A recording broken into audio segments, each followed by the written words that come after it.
This video is sponsored by V-Guard. एक छोटी सी टिप्पणी तो इस पर भी कर दीजिएगा कि भाई एमपी में ताबड़तोड़ दौरे प्रधानमंत्री के हुए। पिछले 7 महीने का अगर मैं जिक्र करूं, 8 महीने का, तो 13-14 दौरे प्रधानमंत्री ने किए। राजस्थान में तूफानी दौरे हुए, छत्तीसगढ़ में तूफानी दौरे हुए। उसके बावजूद सर्वेज अगर इशारा करते हैं कि राजस्थान आ सकता है, लेकिन एमपी और छत्तीसगढ़, मध्य प्रदेश, छत्तीसगढ़ दूर है भारतीय जनता पार्टी से, तो ये तो प्रधानमंत्री की साख का भी सवाल हुआ। देखिए, आज के वक्त में प्रधानमंत्री के साख पर सवाल खड़ा करेंगे तो बड़ी दिक्कत हो जाएगी। ये मैं लाइटर वेन में कह रहा हूं, क्योंकि प्रधानमंत्री के साख पर इस देश में कोई सवाल खड़े वड़े नहीं करता है। वो एक जमाना था जब प्रधानमंत्री से आप सवाल पूछ सकते, तब नहीं पूछते आप सवाल। देखिए, दूसरा प्रश्न है, हकीकत इस बात को लेकर ये कि प्रधानमंत्री विधानसभा का चुनाव भारतीय जनता पार्टी के जीतने की गारंटी नहीं है। अगर जीतने की गारंटी होते तो हिमाचल प्रदेश और कर्नाटक में जीत जाते। पूरी ताकत उन्होंने लगा दी थी हिमाचल प्रदेश पे, और अंतिम दिन मुझे अच्छी तरीके से याद, जहां उन्होंने कहा था कि आप कुछ मत देखिए, सिर्फ मेरे नाम पर वोट करिए। हिमाचल प्रदेश में तो भारतीय जनता पार्टी नहीं जीती, कर्नाटक में भी भारतीय जनता पार्टी नहीं जीती। ला, ला, ला, ला, ला,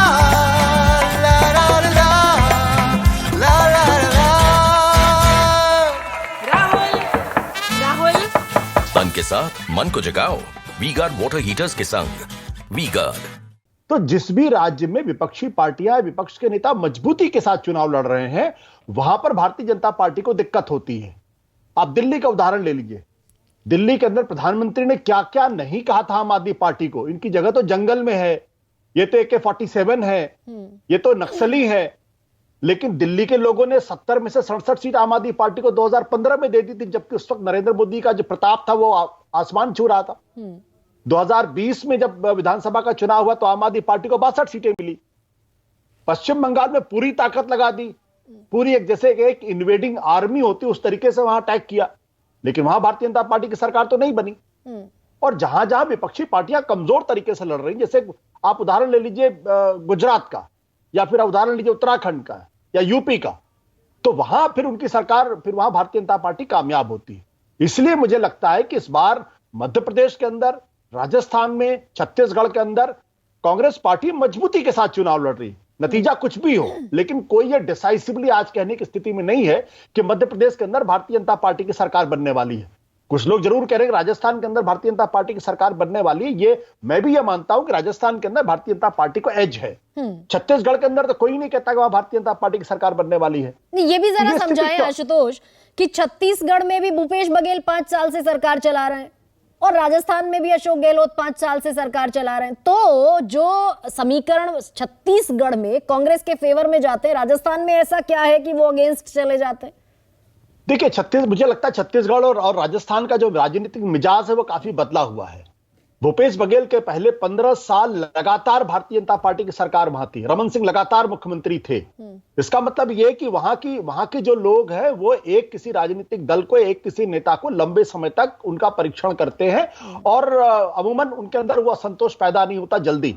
लेकिन राजस्थान की जो तासीर है बिल्कुल अलग तरीके की तासीर। राजस्थान के अंदर हर 5 साल के अंदर सरकार बदल जाती है। चाहे अशोक, अभी इस वक्त भी अगर आप ले लीजिए तो तमाम सर्वे कह रहे हैं कि अशोक गहलोत के खिलाफ पर्सनली किसी तरीके की कोई नाराजगी लोगों के अंदर दिखाई नहीं पड़ रही।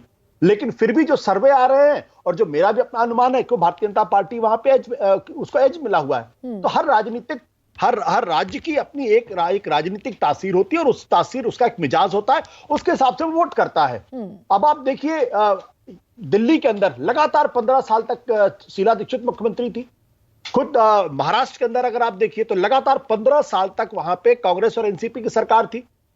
अब पिछले कुछ दिनों से वहां पे, पिछले लगातार 2 बार से वहां भारतीय जनता पार्टी के नेतृत्व वाली सरकार एक तरीके से दिखाई पड़ रही वहां पे। तो हर राज्य का अलग असर होता है। मेरा अपना स्पष्ट तौर पे मानना है, जहां भी भारतीय जनता पार्टी के खिलाफ कोई मजबूत नेता मजबूती के साथ चुनाव लड़ता है, राजनीतिक दल मजबूती चुनाव लड़ता है, वहां नरेंद्र मोदी चुनाव भारतीय जनता पार्टी को नहीं जिता पाते हैं। ये हकीकत है। तो फिर आशुतोष, ये माना जाए कि अभी तक जहां जहां भारतीय जनता पार्टी जीती, वो अपने दम पर नहीं जीती, विपक्ष की कमजोरी के चलते जीती। आप तो ये कह रहे हैं। ये कह सकती हैं 2014 में क्या भारतीय जनता पार्टी अपने बल पर जीती थी क्या? 2014 में भारतीय जनता पार्टी अपने बल पर नहीं जीती थी। नरेंद्र मोदी ने कोई सड़क पर खड़े होकर कोई आंदोलन नहीं किया था, ना नरेंद्र मोदी ने कोई बहुत बड़ी यात्रा निकाली थी।